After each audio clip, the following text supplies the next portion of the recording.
ಧರ್ಮ ಸಂಘರ್ಷ ಆರಂಭವಾಗಿದ್ದ ಹಿಜಾಬ್ ಅನ್ನೋ ವಿವಾದದಿಂದ ಕೋರ್ಟ್ ತೀರ್ಪಿನ ಬಳಿಕ ಆ ವಿವಾದ ತಣ್ಣಗಾಗಿತ್ತು. ಆದರೆ ಕರಾವಳಿಯಲ್ಲಿ ಮತ್ತೆ ಹಿಜಾಬ್ ದಂಗಲ್ ಶುರುವಾಗಿದೆ. ಮತ್ತೊಂದು ಕಡೆ ಸಕ್ಕರೆನಾಡು ಮಂಡ್ಯದಲ್ಲಿ ನಿಷೇಧಾಜ್ಞೆ ಜಾರಿಯಾಗಿದೆ. ಈ ಮೂಲಕ ಹಿಂದೂ ಪರ ಸಂಘಟನೆಗಳ ಚಳವಳಿಗೆ ಬ್ರೇಕ್ ಬಿದ್ದಂತಾಗಿದೆ.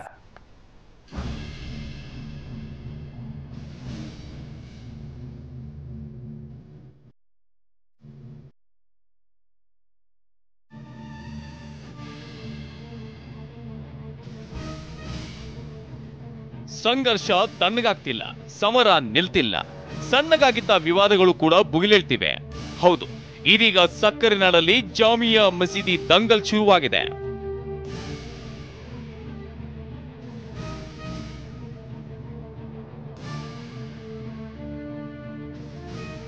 ತಾರಕಕ್ಕೇರುತ್ತಿದೆ ಜಾಮಿಯಾ ಮಸೀದಿ ವಿವಾದ.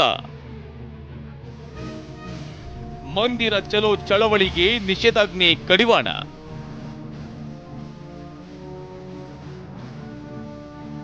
ಮಂಡ್ಯ ಜಿಲ್ಲೆ ಶ್ರೀರಂಗಪಟ್ಟಣದ ಜಾಮಿಯಾ ಮಸೀದಿ ವಿವಾದ ತಾರಕಕ್ಕೇರುವ ಲಕ್ಷಣ ಕಾಣ್ತಿದೆ. ಅದರಲ್ಲೂ ಆಂಜನೇಯ ಸ್ವಾಮಿ ದೇಗುಲದಲ್ಲಿ ಜಾಮಿಯಾ ಮಸೀದಿ ನಿರ್ಮಾಣವಾಗಿದೆ ಅಂತ ಆರೋಪಿಸುತ್ತಿರೋ ಹಿಂದೂ ಸಂಘಟನೆಗಳು ದೇಗುಲವನ್ನು ವಾಪಸ್ ಪಡೆಯಲು ಚಳವಳಿಯನ್ನ ತೀವ್ರಗೊಳಿಸಿದೆ. ಅದರಲ್ಲೂ ನಾಳೆ ಆಂಜನೇಯ ಸ್ವಾಮಿ ಮೂಲ ಮಂದಿರ ಚಲೋಗೆ ಕರೆ ನೀಡಿವೆ. ಇದರಿಂದ ಮೊದಲೇ ಅಲರ್ಟ್ ಆಗಿರೋ ಜಿಲ್ಲಾಡಳಿತ ಶ್ರೀರಂಗಪಟ್ಟಣದಲ್ಲಿ 144 ಸೆಕ್ಷನ್ ಜಾರಿಗೊಳಿಸಿ ಆದೇಶ ಹೊರಡಿಸಿದೆ. ಇಂದು ಸಂಜೆ 6ರಿಂದ ಜೂನ್ 5ರ ಬೆಳಗ್ಗೆ 6ರವರೆಗೆ ನಿಷೇಧಾಜ್ಞೆ ಜಾರಿಯಲ್ಲಿ ಇರಲಿದೆ.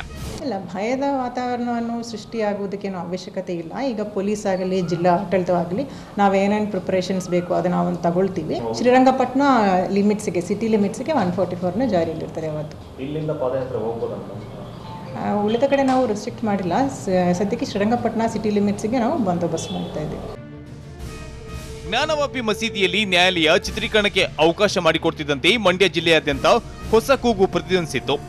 ಹೇಗೆ ಜ್ಞಾನವಾಪಿ ಮಸೀದಿಯಲ್ಲಿ ಚಿತ್ರೀಕರಣವಾಯಿತು, ಅದೇ ರೀತಿ ಮಂಡ್ಯ ಜಿಲ್ಲೆಯ ಶ್ರೀರಂಗಪಟ್ಟಣದಲ್ಲಿರುವ ಜಾಮಿಯಾ ಮಸೀದಿಯಲ್ಲೂ ಚಿತ್ರೀಕರಣವಾಗಬೇಕು. ಜೊತೆಗೆ ಮದ್ರಸವನ್ನ ನಡೆಸಲಾಗ್ತಿದ್ದು ಅದನ್ನ ತಡೆಯಬೇಕು. ಅಲ್ಲಿ ವಾಸ ಮಾಡುತ್ತಿರುವವರನ್ನ ಖಾಲಿ ಮಾಡಿಸಬೇಕು. ಈ ಬಾರಿಯ ಹನುಮ ಜಯಂತಿಗೆ ಜಾಮಿಯಾ ಮಸೀದಿಯಲ್ಲಿ ಪ್ರಾರ್ಥನೆಗೆ ಅವಕಾಶ ಮಾಡಿಕೊಡಬೇಕೆಂದು ಮೇ 20ರಂದು ಜಿಲ್ಲಾಡಳಿತಕ್ಕೆ ಹಿಂದೂ ಪರ ಸಂಘಟನೆಗಳು ಮನವಿ ಮಾಡಿದ್ವು. ಆದರೆ ಜಿಲ್ಲಾಡಳಿತ ಯಾವುದೇ ಪ್ರತಿಕ್ರಿಯೆ ಕೊಟ್ಟಿರಲಿಲ್ಲ. ಇದರಿಂದ ವಿಶ್ವ ಹಿಂದೂ ಪರಿಷತ್ ಶ್ರೀರಂಗಪಟ್ಟಣ ಚಲೋಗೆ ಸಿದ್ಧತೆ ನಡೆಸಿತ್ತು. ಆದರೆ ಈಗ ಜಿಲ್ಲಾಡಳಿತ ಅಲರ್ಟ್ ಆಗಿ ನಿಷೇಧಾಜ್ಞೆ ಜಾರಿಗೊಳಿಸಿದೆ.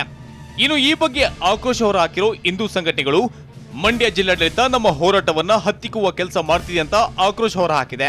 4ನೇ ತಾರೀಕು ಹಿಂದೂ ಸಂಘಟನೆಗಳು ಯಾವ ಶ್ರೀರಂಗಪಟ್ಟಣ ಚಲೋ ಮೂಲ ಮಂದಿರ ಚಲೋ ಅನ್ನುವಂಥ ಒಂದು ಘೋಷಣೆಯೊಂದಿಗೆ ಜಿಲ್ಲೆಯ ಎಲ್ಲ ಕಾರ್ಯಕರ್ತರು ಶ್ರೀರಂಗಪಟ್ಟಣಕ್ಕೆ ಭೇಟಿ ನೀಡಬೇಕು ಅಂತ ಒಂದು ಕಾರ್ಯಕ್ರಮ ಹಮ್ಮಿಕೊಂಡಿದ್ವು.